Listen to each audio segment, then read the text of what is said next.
Until today, I would never have believed that I could say such a thing. But when she fights you, I'm going to be on her side. But you don't own me. You can't tell me when or where I'm out of line, or try to get me to live my life according to your rules. Dad. Guess who's coming to dinner? Alright, so Guess Who's Coming to Dinner is a 1967 or 68, I think 68 actually now I'm thinking about it. So the premise of the film, it's starring Sidney Lumet, I believe that's how you say the guy's name, and then you also have Katharine Hepburn. It's got some other people you've probably seen before. The premise of Guess Who's Coming for Dinner is basically, so you have Sidney Poitier, who's a black guy, and then he hooks up with this white girl. And so she wants him to come to San Francisco to meet the parents. And they're like, but he's a colored, he's a black. I mean, that we don't do that. It's illegal in some states. Which like around this time of the movie, you had the case of Loving versus whatever state it was. I believe there was a movie out a few years ago. So I thought the little dynamic of that was very interesting. So I really enjoyed this movie, and the movie, like, especially for the time. You think of movies like around like civil rights. I think Guess Who's Coming to Dinner is a very good one.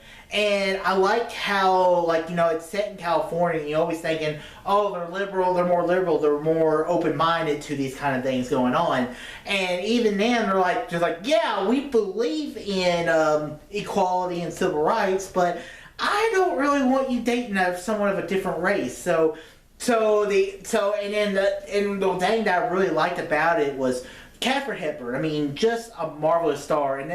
I had never watched a Katharine Hepburn movie at this age before, because all the Katharine Hepburn movies I've seen so far have been the movies that were in her young youth, from Philadelphia Story and all those the movies and the comedies, the screwball comedies, the African Queen. Those are the ones I really remember Katharine Hepburn in. And I love how she plays, she plays a very supportive mother, and she just kind of accepts the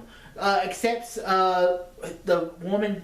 She accepts her daughter for picking the man she loves. And I think the movie does a very great job. And that end speech by the main guy, who was always been, the whole movie, he's like, I don't know about this.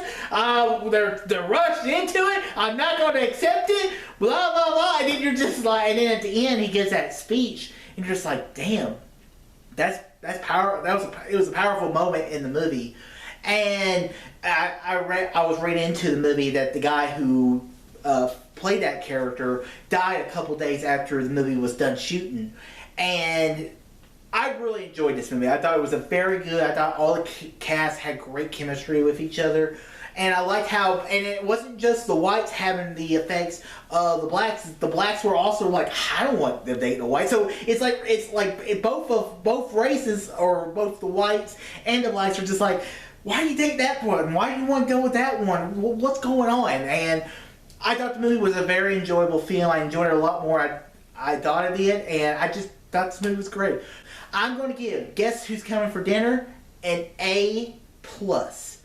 So guys, have you seen Guess Who's Coming for Dinner? Or what are your thoughts? Comment below. Let me know. And guys, if you like this video, click thumbs up, subscribe to me more, tell your friends about Easy Nation. Oh, 2 weeks.